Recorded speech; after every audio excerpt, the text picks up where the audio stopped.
Listo, estamos en vivo. Muy buenas noches con todos los presentes. Es un placer tenerlos a todos aquí en esta noche con nosotros. Mi nombre es Walter La Plata, el director del Centro de Ilustración Republicana. Estamos muy felices esta noche de poder contar con el doctor Enrique Erci como nuestro invitado para conversar esta oportunidad un poco sobre la coyuntura política actual y electoral también. Doctor Gersi, un gusto saludarlo. Buenas noches. Encantado, Walter.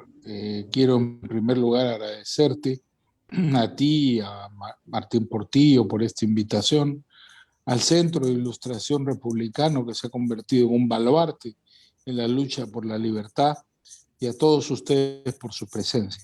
Es realmente un gusto estar con ustedes en este momento. Mi gusto también es nuestro. Son nuestros colaboradores y nos están ayudando a organizar esta entrevista, esta transmisión, el Círculo de Estudios Ludwig von Mises, la Asociación para la Educación Económica de los Andes en Cusco, está Liber y Libertas, está también la Sociedad Bastiat de Venezuela, es nuestro compañero organizador, el Centro de Investigación y Estudios Legales, también la revista web de Porán República Liberal y el IPL Libertad también. Bueno, fantástico. Además del foro pequeño de Raúl Bravo Center, que siempre está con nosotros también. Nuestro Doctor, estimado Raúl. Sí. la primera pregunta que quería hacerles por una inquietud que todavía tiene mucha gente sobre la coyuntura electoral que se está debatiendo justamente entre Castillo y Keiko Fujimori. Todavía hay la sensación, algunos tienen la ilusión incluso, de que se puede viciar y anular la elección. ¿Cuál es su lectura jurídica electoral sobre esto? No, no hay ninguna posibilidad de que se pueda anular la elección desde la primera vuelta. Esa es una mala lectura de la ley. Lo que dice la Constitución y la ley electoral es que si se superara las 2/3 partes de votos blancos y viciados, se anula la segunda vuelta, no la primera. Es decir, ¿eso qué significa? Que los candidatos que han quedado calificados de la primera vuelta, el profesor Castillo y Keiko Fujimori, tendrían que repetir una segunda vuelta. Y así hasta el infinito. Es una situación, Walter, un poco extraña. Yo creo que la ley nunca se puso en el supuesto de que pudiera ocurrir, pero eso es lo que establece. Entonces, si hubiera más de 2/3 partes de votos blancos y viciados, tendríamos que repetir solo la segunda vuelta hasta que uno de los dos gane. No es posible anular la primera vuelta. Hay alguna gente, inclusive he escuchado ese argumento, que quisiera modificar la Constitución, la ley ahora, pero eso ya no se aplicaría para este proceso electoral, pues la propia ley electoral dice que toda modificación electoral, una vez convocado el proceso, se aplica para la siguiente elección. Pero es así, es decir, si fueran más los votos blancos y viciados, superaran 2/3 partes, se tendría que repetir la segunda vuelta, con una especie de regresión hacia el infinito, una especie de situación de literatura fantástica, ¿no es cierto? No saldríamos nunca del impasse hasta que uno de los dos superara el 50%. Pero no creo que eso suceda. Alcanzar 2/3 partes de votos blancos y viciados es francamente una situación improbable. En todo caso, ese es el mandato de la ley, Walter. Muchas gracias por la aclaración. La segunda cuestión que quería plantearle también es de tipo jurídico. El candidato Pedro Castillo y sus congresistas ha dicho de que quiere convocar a una asamblea constituyente, ¿no? La constitución actual, la constitución del 93, no tiene previsto una asamblea constituyente. Tiene un mecanismo para reformarse. Entonces yo le pregunto, ¿se puede convocar una asamblea constituyente o eso abiertamente sería alguna intención golpista? Desde un punto de vista estrictamente jurídico, positivista, sería un golpe de Estado. No está previsto esa forma para modificar la Constitución. La Constitución prevé su mecanismo para su reforma, de manera que la propuesta de Castillo es abiertamente inconstitucional. Lo que está anunciando inclusive el profesor Castillo es que va a cerrar el Congreso. Y eso tampoco lo puede hacer prima facie, ¿no? Es decir, para cerrar el Congreso convocar a una asamblea constituyente como él quiere, en primer lugar tendría que modificar la Constitución el propio Congreso siguiendo su procedimiento. Y si quiere cerrarlo, el único mecanismo para cerrar constitucionalmente el Congreso es establecido en la Constitución, que es la denegatoria de confianza o de voto de investidura o voto de censura eventualmente a 2 consejos de ministros. Lo que vivimos, por ejemplo, el año 2019 en el mes de octubre. Pero no puede cerrar el Congreso porque se le ocurre o llamar a una asamblea constituyente porque se le ocurre. Eso respetando la Constitución, pero si Castillo es maoísta, como él mismo lo admite, para los maoístas, pues salvo el poder, todo es ilusión. Entonces no podemos caer en la ingenuidad de pensar que un presidente maoísta, de ser el caso, va a respetar las formas constitucionales. No lo va a hacer. Chávez no lo hizo. Y violando la Constitución venezolana convocó a una asamblea constituyente. Hubo un famoso fallo de la Comisión de Venecia, lamentablemente su opinión no es vinculante, pero que estableció claramente que la Asamblea Constituyente, convocada originalmente por Chávez y que dio la nueva Constitución en Venezuela y dio origen al régimen autoritario de Chávez, fue manifiestamente violatorio de la Constitución y los pactos de derechos humanos internacionales. De manera que si repiten ese mecanismo o aún lo empeoran, porque Castillo no es un chavista, Castillo es mucho peor, Castillo es un neosenderista, no, por ahora, no hace uso de las armas, ni alienta el uso de las armas, pero su discurso es maoísta y es un discurso que va abiertamente contra las instituciones.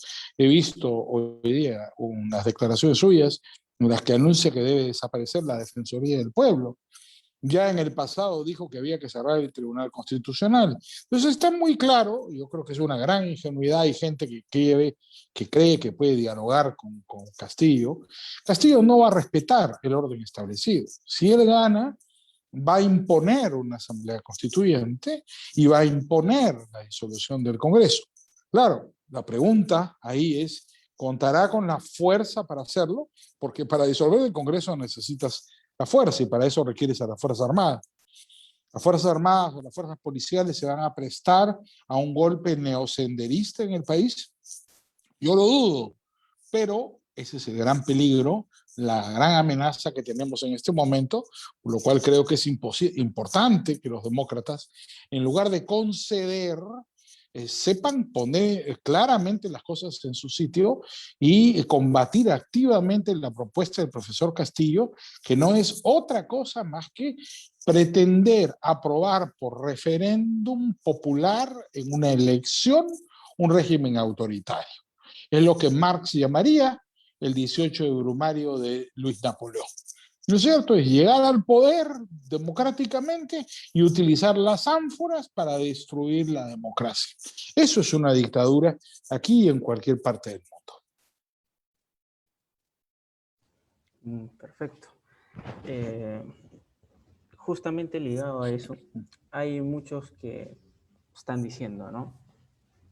A Castillo se le va a poder sacar. Keiko, si llega, va a ser la emperatriz del Perú, tiene el control del parlamento y ella se va a eternizar al poder. ¿Podemos pensar Keiko nos puede hacer desconfiar de que ella se quiere también eternizar el poder? ¿O hay Yo creo que Walter, me parece que es un poco al revés, ¿no? Si Castillo llega, Castillo no lo va a sacar nadie. Castillo se va a quedar en el poder. Claro, necesita la complicidad de las Fuerzas Armadas. Por ahora eso no parece muy factible, pero también los chavistas lograron el control de las Fuerzas Armadas y lograron el apoyo necesario para dar un golpe de Estado. Por supuesto, Chávez era un militar, Castillo es un neosenderista, pero cualquier cosa todavía está por verse. De hecho, yo recomiendo a todos, y lo hago a cada rato que me preguntan cómo se puede entender la situación actual, que lean un clásico, La técnica del golpe de Estado de Curcio Malaparte. Es exactamente lo que está haciendo el profesor Castillo, punto por punto y coma por coma. Curcio Malaparte escribió este libro en los años 20. donde denunciaba a Mussolini, a Lenin, a los totalitarismos de la época, ¿no es cierto?, por cómo utilizaban las instituciones democráticas para destruir la democracia. Y es exactamente lo que Castillo anuncia, además, con total desparpajo. El Keiko Fujimori yo creo que está en la obligación, ¿no?, porque ella tiene un problema de antivoto, ¿no? Tiene un problema de falta de credibilidad. Inclusive algunos han propuesto que debería ser hasta una hoja de ruta.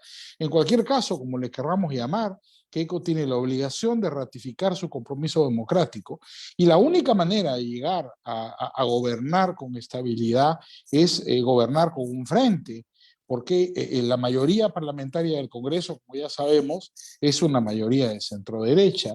Ella podría eventualmente, además, construir un gabinete de ancha base, convocando a las personalidades que fueran necesarias para tener suficiente estabilidad en su gobierno, si ganara las elecciones.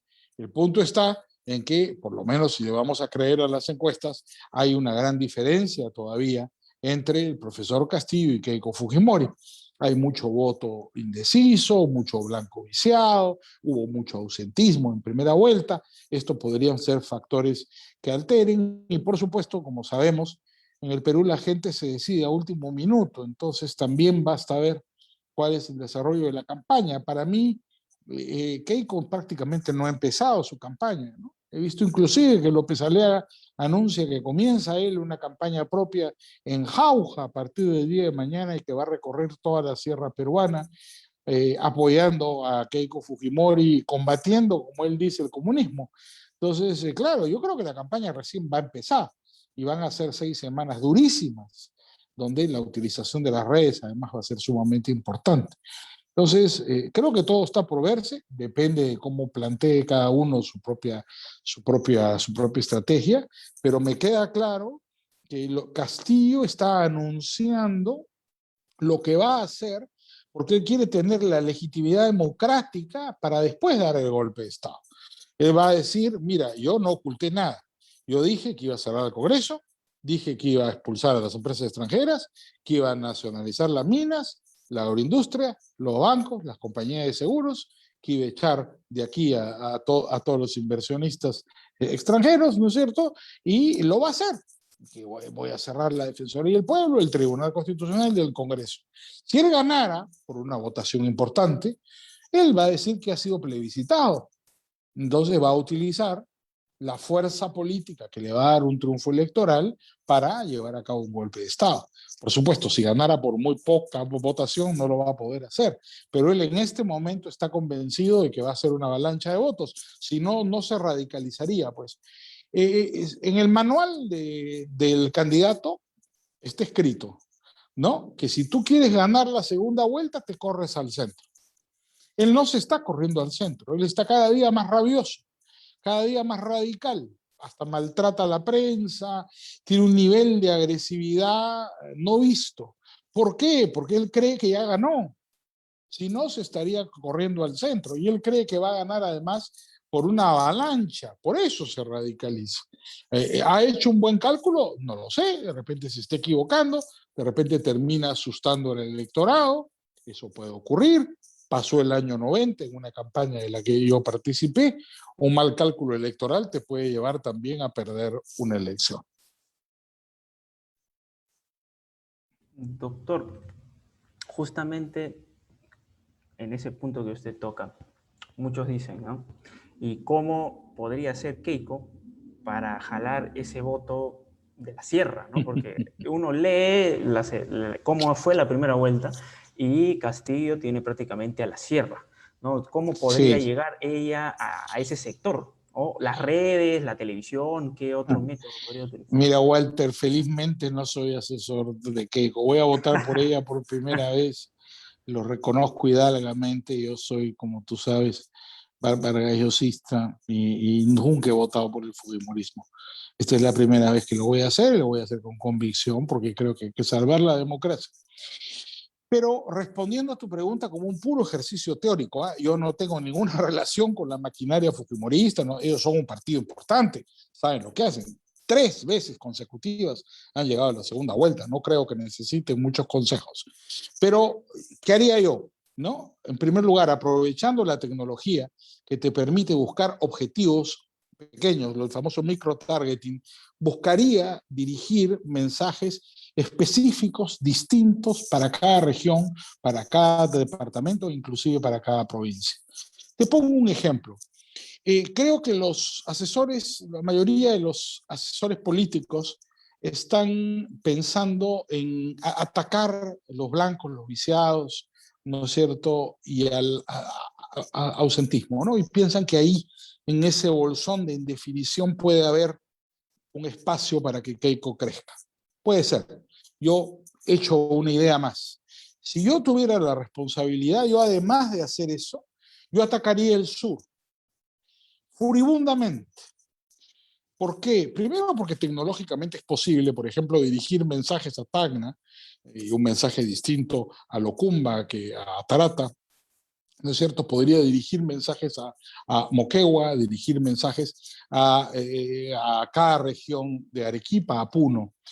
Pero yo me centraría básicamente en la zona de influencia aymara, y me quiero referir excluyendo Arequipa. Sé que a los arequipeños les disgusta que digas esto, pero es una evidencia etnográfica, no mentimos. Pero vamos a detenernos por un minuto en Tacna, Moquegua y Puno.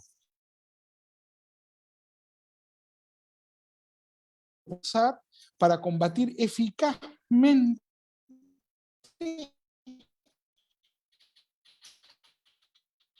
el neanderista. Es un profesor sin personaje que no tiene.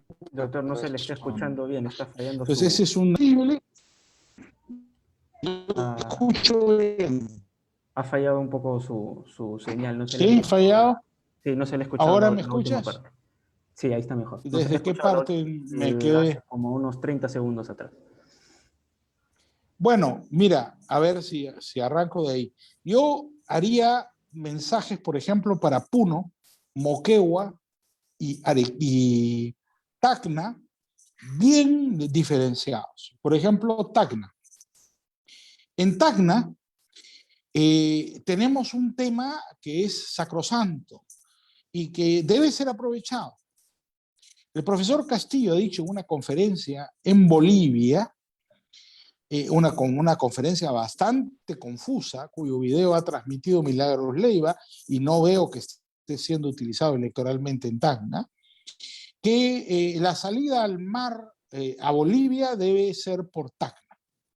Si uno prepara una gran campaña de redes diciéndole a los tacneños que el profesor Castillo, que ha participado de esta conferencia con Evo Morales y su mentor, el profesor Mamani, ¿no? Que su vínculo con el evismo, están planeando la posibilidad de ceder una salida al mar o de ceder Tacna a Bolivia, yo te garantizo que le vas a crear al profesor Castillo una hecatombe en Tacna.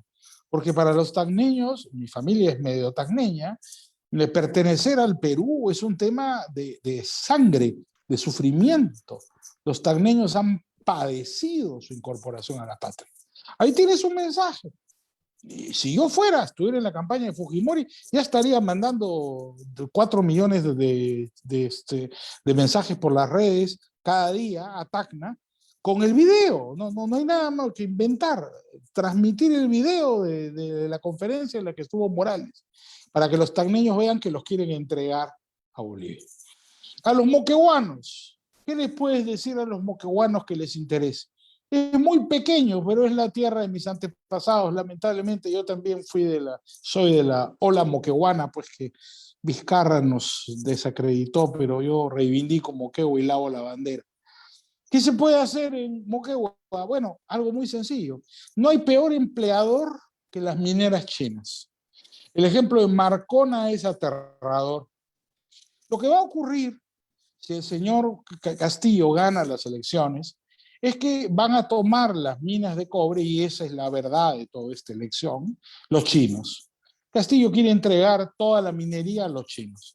Esta no es una eleccioncita. No seamos ingenuos. Como dice Hutchinson, esta es la lucha por los recursos. Los chinos quieren los yacimientos de cobre de Perú y de Chile, por eso han desestabilizado a Perú y Chile. Esto es una operación de gran envergadura en la inteligencia china que está atrás del neosenderismo. Han creado este personaje porque quieren echar a los ingleses y a los norteamericanos y tomar los yacimientos de cobre del Perú. Chile vendrá después. No hay peor empleador que los chinos. Entonces, ¿qué hay que decirle al minero moqueguano? Que lo van a tratar como en Marcona y van a meter a los mineros en containers en medio del desierto. Solo basta con contar las atrocidades que hacen los chinos en Marcona, la cantidad de litigios que tiene Marcona en el Ministerio de Trabajo y en el Foro Laboral contra los trabajadores de Marcona, es algo que tienen que conocer los trabajadores mineros de Moquegua, también los de Tacna, pero que tienen que conocerlo, porque al cambiar de patrono va a llegar China que no respeta los derechos humanos ni los derechos de los trabajadores. Y por último, y termino acá, Walter, ya que me pediste un plan de campaña, tú eres el responsable que está hablando tanto. Puno, ¿qué haría yo con Puno? Mira, es una leyenda que Puno es de izquierda. Keiko ganó el 2016. Puno ha sido tradicionalmente, además, liderado por grandes caciques de derecha, ¿no es cierto? Torres Belón, Mariano H. Cornejo y más recientemente los hermanos Cáceres Velázquez. Puno es conquistable si uno entiende lo que es el espíritu aymara.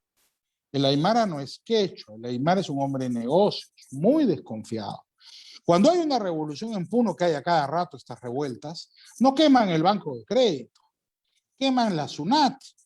El grito en Juliaca es muera la maldita SUNAT. Muy bien, pues, ya está. ¿Quieren eliminar el peligro del señor Castillo en Puno? Hay que declarar zona franca Puno por 50 años. Los aymaras van a entender rápidamente el mensaje. Tienen que ganar algo por votar. Y tú les prometes, les ofreces que no habrá impuestos en Puno por 50 años. ¿Tú crees que Keiko no levanta? Yo no sé, pero Castillo baja y le creas un boquete en su bastión que no estaba escrito, no está en el guión. Hoy día Castillo está atacando el norte porque cree que conquistando el norte gana la elección, pero no espera Castillo que lo ataque en el sur. Castillo cree que Keiko va a resistir en el norte y va a combatir en Junín, porque con Lima tiene ganada la elección. Cuando lo que hay que hacer es armarle un ataque por la retaguardia para que Castillo tenga que regresar a Puno o desviar esfuerzo en retener Puno, Moquegua y Tacna, que lo puedes fácilmente convertir en un campo de batalla con inteligencia política. Lo que te digo está todo en los medios, no hay que inventar nada. Sí sería una propuesta política o la de una zona franca en Puno, pero total, yo sé que hay economistas serios como Felipe Ortiz Ceballos que nos está escuchando, que pensará que esto es un atrevimiento, pero permítame una reflexión. Puno ya es una zona franca. Hacen lo que les da la gana en Puno. Entonces, si es una zona franca, donde además son 80% informales y no 90%, bueno, que sea una zona franca de verdad, pues. Dales, empodera a los puneños y dile al pueblo aymara, además esto le va a encantar a los aymaras bolivianos, que son parientes de los aymaras peruanos, se van a venir al Perú a trabajar todos, porque lo que no quieren es pagar impuestos, pues, ¿no? No hay nada más avaro, más codicioso, más trabajador, más ahorrativo, más complejo, más batallador y más desconfiado que un empresario aymara. Y estos son todos empresarios informales aymaras. No les estamos dando un discurso, no hay nada. Entonces yo creo, no sé, como te digo, no soy de la campaña de Keiko, pero yo haría eso, ¿eh? Y lanzaría un ataque que no esperan. Ellos creen que el sur es de ellos. La política no es estática, es dinámica. Nada es tuyo. Así como un cliente no es tuyo, el electorado tampoco es tuyo. El electorado vota por lo que le conviene. El electorado vota en función de preferencias, no vota en función de lógica, no vota en función de convicciones, votas por si gana algo. Entonces, hay que ofrecerle algo concreto que pueda beneficiarlos, en lo que creo el fujimorismo tiene bastante experiencia, entonces deberían ideas como esta fluir, ojalá, y convertirse en las próximas semanas en una remontada importante. Pero nada, he hablado mucho, Walter, discúlpame, pero tú me preguntaste Me hiciste una pregunta que era prácticamente un curso, no para una entrevista. Bueno, estoy seguro de que muchos los que han escuchado aquí y quieren evitar que Castillo gane ya tomaron nota para, para evitar que eso pase. Eh, Justamente atendiendo a esto, yo reflexionando sobre esto y quería por eso planteárselo a usted, ¿no? Esto del cambio de constitución, que es el principal arma de discurso, ¿no? ¿Cree usted que eso es algo que de verdad, como usted dice, si la gente vota por preferencia, por lo que le conviene, eso sea un arma para la izquierda o es solo un discurso abstracto que a nadie más Eso le no interesa? le interesa a nadie. El cambio de constitución, además, tú sabes que no tiene ninguna importancia. Confundir la ley con la realidad, pues eso es hacer literatura, mala literatura. La gente lo que está escuchando es que Castillo les ha dicho que te va a dar la casa de los ricos, que le va a quitar al rico y le va a dar al pobre. Castillo está haciendo política muy tosca, muy elemental, además, por supuesto, engañando a la gente, ¿no? Esto de decir que va a expropiar todas las haciendas, las segunda reforma agraria para que el patrón no vuelva a comer más de tu pobreza. Bueno, ese pues es un cuento que ya hemos escuchado en el Perú y que no funciona. En el Perú ha habido una revolución agrícola espectacular en los últimos años. Claro, pecado, pecado nuestro, pecado de los que creemos en la libertad, pecado de los empresarios, no haber sabido presentar realmente ni compartir efectivamente los éxitos de ese triunfo. Y ahora lo estamos pagando políticamente. ¿No? Pero la Constitución es solamente un instrumento más en la lucha de clases. Ni siquiera le importa. ¿Y tú crees que a un maoísta le importa la Constitución? Por favor. Es decir, si gana Castillo, mi profesión carece de sentido. Ser abogado en un gobierno maoísta. No me hagas reír. Dedícate a lavar carros. Ser abogado en un gobierno maoísta en el que, salvo el poder, todo es ilusión, realmente una metáfora bastante ridícula. ¿Qué le va a respetar uno? Ahorita no respeta absolutamente nada. El problema es que hay gente ingenua que quiere creer que Castillo es bueno, que Castillo se va a moderar, que hay que distinguir en que Castillo y Cerrón. No es posible negociar con un senderista. El neosenderismo que Castillo encarna va a mentir, va a engañar, va a decir lo que sea necesario para ganar. Y como creen que van a ganar por landslide, por una avalancha, se están radicalizando. La radicalización del discurso de Castillo forma parte de la convicción que los analistas del Situation Room de la Embajada Cubana y la gente que respalda a Castillo están haciendo. Dicen, vamos a ganar, hay una gran brecha, vamos a ganar. Entonces hay que conseguir que el pueblo plebiscite en esa elección todo un programa máximo, por llamarlo con terminología prista, ¿no? Entonces vamos por todo, por la nacionalización de la tierra, por la nacionalización de la minería, por la nacionalización de la agroindustria, por la nacionalización de la pesca, vamos a eliminar las instituciones democráticas de un Estado de Derecho, no se están callando. Entonces, esto tiene una ventaja. La ventaja es que estamos advertidos. Ya el que quiera autoengañarse necesita psiquiatra, ¿no? Porque simplemente el tipo lo está diciendo. ¿A qué más quieres? Él solito te está diciendo lo que nos va a hacer. Si quieren votar por él, bueno, es igual a suicidarse. Hay pueblos que se suicidan, ¿no? Yo no sé si los peruanos cometerán semejante barbaridad, pero espacio para reaccionar hay y creo que hay que convocar a todo el mundo para hacerlo, ¿no? Justamente en eso que usted dice, cuando Velasco da su golpe de Estado en el 68 y comienza con este programa de reformas bastante agresivo, ¿no? Se criticó ahora en retrospectiva que justamente los oligarcas, la gente con dinero, los empresarios, no vieron venir ello o no se defendieron. Y como no se defendieron, pues terminaron descabezados. Porque yo a veces me asombro por qué la clase pudiente no fue a votar en la primera vuelta o por qué hasta ahora parece no haber reacción de ellos. ¿Cuál es su consideración sobre esto?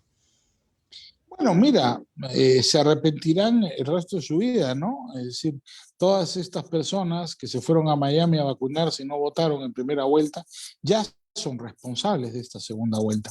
Hay mucha gente que se acerca a mí y me dice, ¿cómo vamos a votar por Keiko? Pues saben que yo no soy un fujimorista. Yo les digo, si no tuviera sido de viaje a Miami, tal vez hubiera llegado López Aliaga, ¿no? En segundo lugar, hay responsabilidad de los medios de comunicación. La animadversión personal que un cierto grupo de medios de comunicación tuvo con Rafael López Aliaga hizo que le metieran inflador a otro candidato. Claramente el caso de Hernando de Soto. Eso dividió los votos de la centroderecha y le permitió a Keiko Fujimori llegar a la segunda vuelta, que era la candidata que la izquierda quería en la segunda vuelta. El problema es que su candidata colapsó, ¿no? Ellos querían a Verónica Mendoza. Castillo es un antisistema, también para ellos. Yo creo que Castillo es hasta peligroso para Evo Morales. Por eso Evo Morales lo tiene muy cerca, lo marca de cerca y hay gente hoy día han atrapado a unos individuos, además con un arsenal clandestino que aparentemente son agentes del Servicio Secreto Boliviano. ¿Por qué Evo lo tiene muy cerca? Yo creo porque Evo le tiene miedo, porque un neosenderista también le puede incendiar Bolivia. Y en Bolivia hay condiciones objetivas para la revolución. De manera que Evo Morales tampoco es tonto. Prefiere tenerlo cerca, vigilado, con cerrón al costado, que es una manera de tener complicado a Castillo, porque Castillo no es cerrón. Castillo es un radical.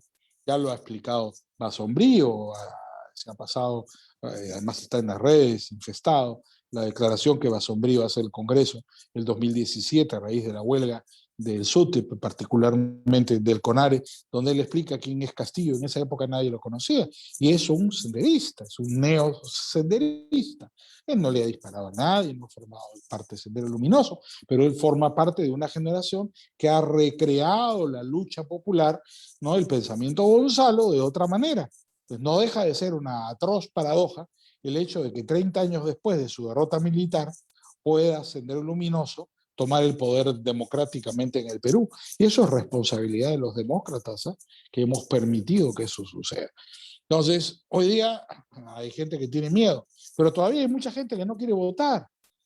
Yo creo que al final terminarán votando por Keiko, porque Castillo cada vez se radicaliza más en lugar de correrse al centro, que va a terminar produciendo un efecto paradójico en ese electorado que podría inclusive abstenerse, pero yo creo que va a forzarlos a votar. Si una persona que se está pidiendo que desaparezca el defensor del pueblo, es decir, es alguien que no tiene ningún límite en su propuesta, yo creo que va a asustar a Castillo. La gente dice, ¿por qué lo terruquean? El que se terruquea es Castillo. Castillo se terruquea a sí mismo. A veces da la impresión que no quiere ganar las elecciones. Pues cada día dice algo peor para ver si no votan por él, ¿no? Porque así no se gana una elección. Y si la ganara, va a tener un mandato democrático terrible, porque va a tener un mandato electoral para destruir la democracia. Eso pasó en Alemania con Hitler, ¿no? Y eso es lo que nos puede esperar a nosotros. Eso es la perversión, pues, del ideal democrático, como decía Exactamente. Hayek. Eh, Quería preguntarle, justamente por lo que usted dijo de la tarea del SUTEP en Castillo. ¿Qué tanta incidencia, desde su perspectiva, ha tenido el SUTEP en esta nueva reinscripción de la historia, en este discurso que ha convertido a Sendero en una guerrilla y en unos luchadores por los pobres? ¿Cómo es que eso ha influenciado tanto en la educación en los últimos años? Mira, no solo ha sido el SUTEP ciertamente ha sido un instrumento muy importante para reescribir la historia y para que los derrotados se conviertan en los triunfadores. El IDL ha sido un arma muy eficaz para tomar democrática y paulatinamente las estructuras intermedias del poder. Sin la toma de esas estructuras intermedias del poder, hubiera sido imposible que la izquierda estuviera en la situación en la que se encuentra actualmente. Tradicionalmente, las estructuras intermedias del poder las tuvo el APRA. Me refiero a los jueces, a los fiscales, a la policía. El APRA tuvo tradicionalmente, por eso no importaba quién gobernaba. El APRA controlaba el Poder Judicial, el APRA controlaba la Fiscalía, el APRA controlaba el aparato represivo del Estado. Hoy día el aparato represivo del Estado está en manos de la izquierda. Y este es el momento en el cual el aparato represivo del Estado puede ser utilizado para favorecer una toma del poder por parte de la izquierda. La narrativa, como la llaman ahora los jóvenes, la ha hecho el SUTEP. Pues nadie mejor que un profesor del SUTEP para identificar esa narrativa en la que han sido educados una generación de jóvenes de 2000 al 2021, 21 años, ¿no es cierto? Según Ortega, cada 25 años hay una generación. Ahí está, una generación ha sido educada por el SUTEP y claro, los han engañado, pues. Les han contado un cuento, que Sendero Luminoso, era un grupo de idealistas.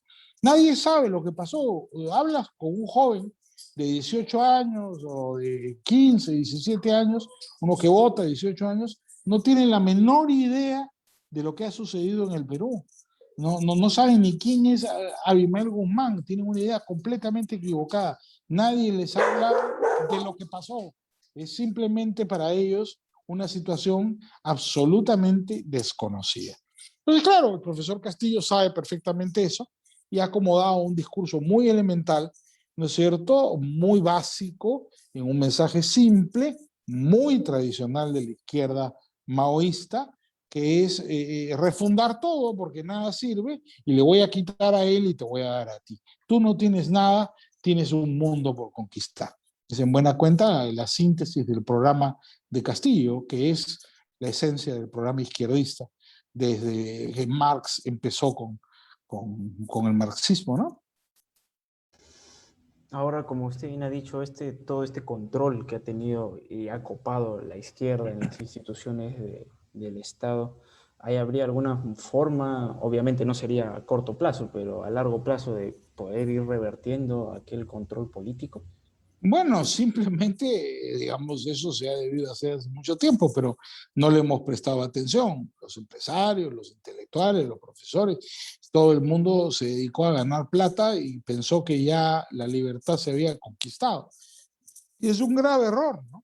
Jefferson dice, el precio de la libertad es su eterna vigilancia. La libertad no se conquista una vez, se conquista todos los días. Entonces, claro, si la izquierda es la que escribe los libros, la que educa a los chicos, la que elige a los jueces, la que nombra a los fiscales, la que los remueve en casos de corrupción, ¿quién gobierna el país? Ellos, pues, se lo hemos regalado, ¿no? Obviamente, si va a haber un proceso de reconstrucción democrática, tenemos que empezar por eso. Una educación no puede ser un instrumento de dominación y control social, como lo ha hecho el SUTEP. La educación tiene que ser democrática, imparcial, científica, nada de eso ha ocurrido. Por eso tenemos los peores resultados en las pruebas PISA de educación, porque en realidad no ha habido ninguna educación, lo que ha habido es adoctrinamiento. Y mira que el SUTEP no necesariamente está de acuerdo en todo lo que Castillo hace. Como sabemos, el SUTEP tiene una división. CONARE, que es la Comisión Nacional de Reconstrucción, es una facción del SUTEP, la facción ultraizquierdista. Ahí milita el amigo Castillo. De hecho, el partido Perú Libre no es de Castillo, es de Cerrón. La bancada es de Cerrón. Castillo ha usado un vientre de alquiler para llegar a donde ha llegado. Y ciertamente el discurso político de unos y otros no es igual. El discurso de Cerrón y de su partido y sus congresistas es un discurso clásicamente chavista. El discurso de Castillo es un discurso maoísta. Ahí hay un curso de colisión, ¿eh? Eso no puede funcionar. No hay forma de que eso funcione. Entonces también la izquierda tiene sus contradicciones. Vamos a ver cómo las resuelven. Ellos suelen resolver sus problemas de una manera no muy pacífica, ¿eh? Pero Cerrón y Castillo es evidente que hay un enfrentamiento, ¿no? Entonces, vamos a ver qué cosa sucede. Y el gran punto es cómo van a reaccionar las Fuerzas Armadas, porque si Castillo quiere dar un golpe de Estado, es imposible sin la participación de las Fuerzas Armadas, y no diera la impresión de que ellas tienen ningún interés en ser cómplices del neosenderismo en su captura del poder. Y que de repente para Castillo va a resultar sumamente difícil, aún ganando la elección, llevar a cabo el plan que está tramando, ¿no? Quería preguntarle por cómo ve usted la labor del futuro Parlamento, ¿no? Castillo ha logrado poner con el lápiz casi 40 congresistas, de ahí sigue Fuerza Popular, de ahí sigue Acción Popular, después Acuña, que ha logrado un 14, y de ahí siguen otros pequeños. Pero ¿cómo ve usted a futuro la labor del Parlamento? Bueno, depende de quién salga elegido, ¿no? Y yo creo que si Castillo gana, Castillo no va a poder lograr una coalición de gobierno. Él lo sabe y por eso anuncia que va a disolver el Congreso. Paradójicamente creo que Keiko lo tiene más fácil. Eh, Tiene su partido Fuerza Popular y ya 5, me parece, de los 7 parlamentarios de Avanza País prácticamente han dicho que van a votar por Keiko, de manera que no tengo duda que van a apoyar a Keiko también en el caso del gobierno, ¿no? Creo que Acuña sin duda lo hará, lo mismo Luna y sin duda Rafael López Alea. Acción Popular es siempre un misterio, ¿no? Porque en Acción Popular, como lo definió Andrés Townsend Escurra hace años, es una federación de independientes. Entonces nadie sabe muy bien a quién responde la bancada de Acción Popular. Entiendo, por viejos amigos de Acción Popular, que la mayoría estarían dispuestos no solamente a votar por Keiko, sino a apoyar a Keiko, pero que hay algunos remisos que eventualmente están en una posición radical y que podrían no apoyar a Keiko y no apoyar una coalición. Pero eso es difícil de saber. Creo que eso se va a ir construyendo en el camino. Claro, si gana, seguramente le va a ser más fácil negociar con ellos. Entonces yo creo que Keiko tiene una oportunidad de armar una coalición, pero el requisito ahí no lo hizo en 2016. Estamos pagando las consecuencias de los graves errores de la propia Keiko en 2016, que hasta la cárcel la llevaron. ¿No es cierto? Keiko va a tener que gobernar, va a tener que renunciar al poder para gobernar.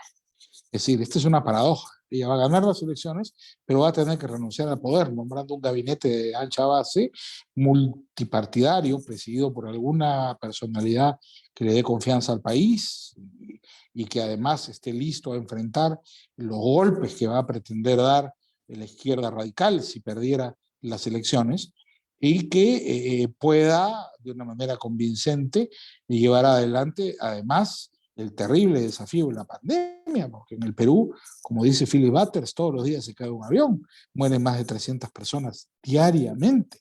Eso es una atrocidad. Castillo no tiene ni idea del país que va a recibir. Entonces, si entra Keiko, tiene que poner un primer ministro que sea una persona de un nivel muy alto, muy competente administrativamente y que además tenga cintura política con apoyo multipartidario. Si no, va a ser imposible, ¿no? Siempre en el Perú, cada 5 años, porque parece que nunca pasa el tiempo, nos quejamos de que hay malos políticos, malas elecciones y que nunca mejora nada. Pero yo quería preguntarle, ¿cree que el sistema electoral necesita una reforma para que justamente mejore la calidad política o es que siempre, y esto ya está así porque el pueblo siempre escoge mal? No, no, la gente actúa por incentivos, ¿no? La racionalidad política no es la racionalidad matemática ni la racionalidad de la lógica.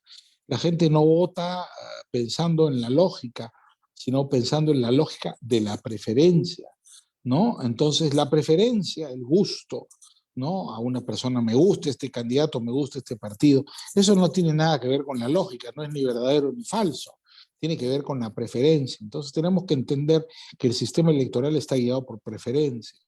Entonces, si nosotros colocamos incentivos en el sitio correcto, tendremos sistemas electorales estables y partidos. Y en el Perú no hay ni sistemas electorales estables ni partidos.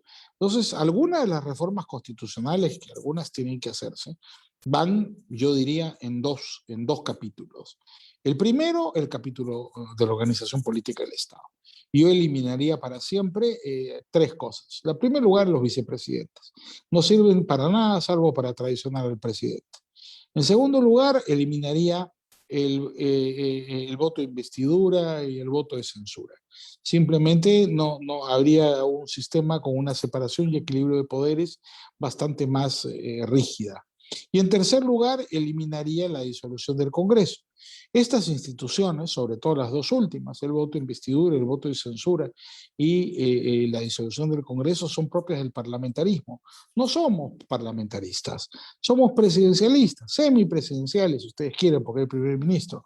Muy bien, entonces si somos presidencialistas o semipresidenciales, hagamos una estructura política con separación y equilibrio de poderes rígido, sin vicepresidentes, que de oficio, si el presidente le pasa algo, o se enferma, o muere, o vaca por alguna razón, el presidente del Congreso asume y convoca elecciones inmediatamente y punto final. Esta cosa de dos vicepresidentes que viene de cuando se murió San Román en el siglo XIX y Peset, que era el vicepresidente, era embajador en Francia, y no lo pudieron traer, sino 6 meses después estuvo el Congreso que nombrara a Pedro Díaz-Canseco como presidente provisorio, y ahí apareció la costumbre de las dos vicepresidencias, que es una especie de locura. En ningún otro país de América existen dos vicepresidentes, en algunos países parlamentarios sí, pero no en los presidenciales. Y la otra cosa que hay que cambiar, Walter, es el sistema electoral.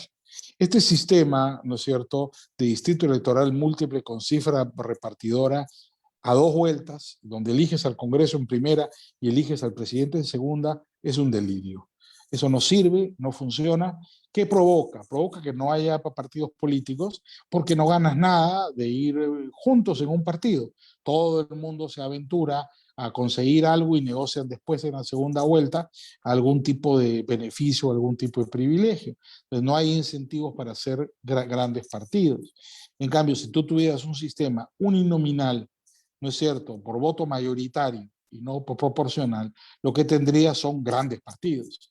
En lugar de hacer las coaliciones después de las elecciones, como es en el Perú, las harías antes. Y cuando haces las coaliciones antes de un partido, se llaman, antes de una elección, se llaman partidos. ¿No es cierto? Tú armas tu coalición electoral antes de una elección. Entonces, es absolutamente indispensable cambiar el sistema electoral. ¿No? Inclusive yo me inclinaría a repensar el tema de la segunda vuelta, ¿no? La segunda vuelta en el Perú.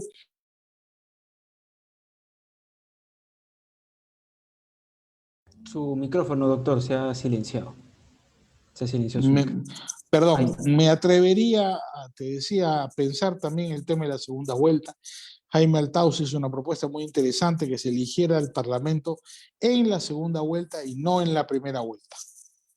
No la aprobó el Congreso, pero era bien interesante esa propuesta, ¿no? Pero en todo caso creo que el régimen electoral no funciona, ¿no? Y debe ser objeto de una revisión, no como hizo Vizcarra, que no revisó nada, prohibir la publicidad electoral, burocratizar la política, como ha hecho las reformas de Vizcarra, es un sinsentido. Es decir, hoy día hacer política es hacer un trámite administrativo. Eso es un delirio burocrático más, totalmente antidemocrático. Entonces creo que tenemos que hacer importantes cambios en esta materia y ojalá sea posible, porque para hacerlos tenemos que considerar la democracia, ¿no? Si gana el señor que lo que postula es destruir la democracia, no podremos hacer ningún cambio en la Constitución que exprese realmente el espíritu democrático del país, ¿no? Muchas gracias por esa síntesis. Nos están acompañando bastantes personas invitadas. Queríamos concederles, si es que tienen alguna pregunta para el doctor, justamente ahorita que ya quedan pocos minutos, que puedan levantar la mano, cederles el micro para que puedan hacer alguna pregunta. Si no hubiera ninguna, lo pueden enviar por el chat. Si no, cierro yo con las preguntas últimas finales. Aquí estamos 40 personas en el Zoom y nos están siguiendo bastantes personas por las redes sociales. Hemos hoy día Qué tenido bueno, una Walter. Yo estoy a estupenda tus órdenes, audiencia, no sé. así que le agradecemos mucho al doctor Gersi por estar esta noche nuevamente con No, nosotros. muchas gracias. Para mí es un gusto estar con ustedes. Si tienes Bueno, alguna pregunta, encantado, claro. nadie ha levantado todavía la mano y no hay, a ver, aquí en el chat, es, a ver, el profesor Martín Portillo ha levantado la mano. Puede prender su micro y preguntarle al doctor. Adelante. Eh, sí, en realidad voy a hacerme portavoz de la pregunta, doctor Gersi, muy buenas noches nuevamente y Hola felicito Martín, ¿qué tal? su exposición, sus respuestas, porque realmente creo que si algún fujimorista ha escuchado y ha puesto atención a lo que usted ha dicho en la primera parte, van a tener harta chamba para replantear todo lo que tienen que hacer. Yo creo que si son democráticos van a tomar atención a lo que usted ha señalado. Pero hay una pregunta que hizo Vincent Dumortier en el chat interno del Zoom, es ¿qué tan relevante sería el uso de la red para tocar a la gente de izquierda en la sierra? ¿O hay que apuntar a los indecisos? ¿Hacia dónde hay que dirigir las baterías? Considera usted.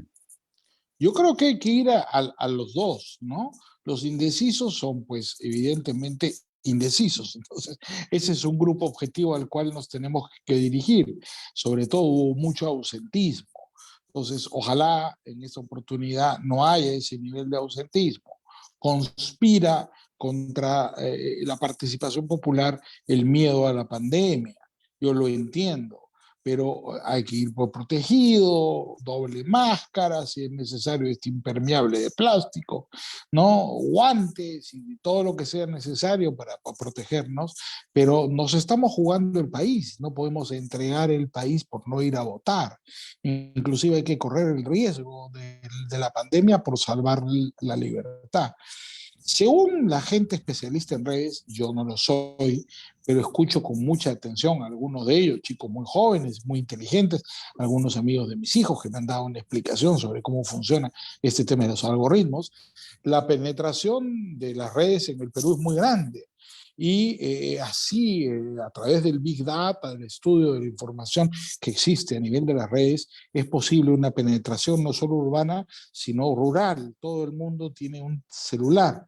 Claro, hay gente que no tiene smartphones, en cuyo caso la penetración tendrá que hacerse a través de SMS. Entiendo que todos los partidos están utilizando las dos tecnologías. Ahí donde hay redes, bombardeo con redes, y ahí donde no la hay, y la gente tiene un celular antiguo, algo que no es un smartphone, los viejos teléfonos, que hay mucha gente que todavía los tiene en provincia, están utilizándose los SMS. Esto es muy importante porque ahora no se puede hacer publicidad televisiva, no se puede hacer publicidad en general. Entonces, la única publicidad posible es la física, la personal, a la antigua, ¿no? O a través de las redes. Y esa es un camino importante.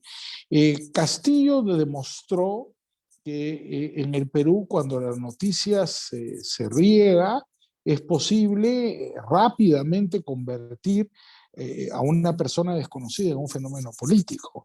Entonces, eso demuestra que la velocidad de circulación de la información en el Perú es muy alta. Castillo crece en una semana. No, claro, había que entender la última semana, que fue de guerra sucia, a López Aliaga y a Verónica Mendoza se le atacó mucho y se le sacó a los dos de la segunda vuelta, ¿no? Inclusive Verónica Mendoza tuvo una caída espectacular porque sus votos se fueron íntegramente a Castillo y Lescano colapsa en el sur, porque Lescano, si examinamos las cifras del principio de febrero, veremos que las primeras semanas de febrero Lescano logra conquistar Puno. Claro, es puneño, ha sido parlamentario por Puno, tenía un discurso muy propio del político puneño, estaba muy identificado con su zona, pero el problema es que él creció prematuramente en Puno. Si Lescano crecía en Puno la primera semana de marzo y no la primera semana de febrero, probablemente Castillo nunca hubiera existido. Entonces, el azar existe en la política y el aprovechamiento de las circunstancias también.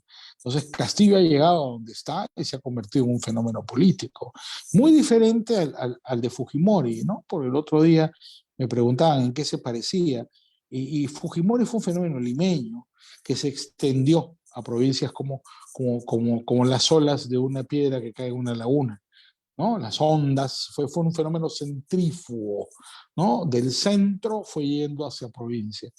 Hoy día, como el sistema de comunicación es reticular a través de las redes, Castillo va a ser el único candidato nacional que puede aparecer de un pueblito a las afueras de Chota y convertirse en un político nacional, va a ser el único caso. Si ganara Castillo sería además un fenómeno en la historia política del Perú. Nadie ha hecho una campaña de ese tipo, porque todos los candidatos, aunque hayan sido de provincia, han sido siempre candidatos limeños, en el sentido de fenómenos políticos limeños. En el caso de Castillo no lo es. Y eso se explica por la presencia de las redes. Entonces, yo creo que las redes, Martín, Vincent, sí son un vehículo importante en la lucha política, ¿no? Los indecisos sin duda también lo son, pero yo creo que en la campaña de Castillo, y no quiero parecer militante en esto, ¿no? No espera, tratando de ser objetivo, un golpe en sus bastiones. Ellos tienen una visión, son bastante ingenuos para algunas cosas, ¿no? Ellos tienen una idea de que ya el sur es de ellos. El sur no es de nadie, nada es de nadie, todo cambia. Y una campaña política bien pensada en la retaguardia de Castillo puede conmocionar su candidatura. Es decir, yo pasaría al ataque. Siento a Keiko y al fujimorismo muy a la defensiva. Lo que tienen que hacer es atacar al enemigo en su bastión. No, López Aliaga escuché que decía que él se va a ir a Puno. Bueno, pues ahí tiene Keiko un aliado que la puede ayudar mucho. Ha resultado un gran personaje, digamos, dicho sea de paso, Rafael López Aliaga se está labrando su presidencia a mano, porque lo que está haciendo no lo he visto hacer a ningún candidato político antes. Entonces, él está en su propio juego, muy respetable, pero es un aliado también para Keiko, pero los estrategas de su campaña deberían considerar la idea también de hacer un ataque importante. Total, hoy día por las redes eso no cuesta nada, si ya las tienen armadas y organizadas, es cuestión de producir y lo hacen en una tarde, los mensajes que sean necesarios para las distintas zonas del sur del Perú y comenzar un bombardeo indiscriminado en esa zona que puede, yo creo, al menos como dicen los españoles, ralentizar la campaña de Castillo. El siguiente en levantar la mano fue Guillermo Cabieces. Adelante, el micro para preguntarle al doctor. Hola Enrique, ¿cómo estás? Hola Guille, ¿qué dices?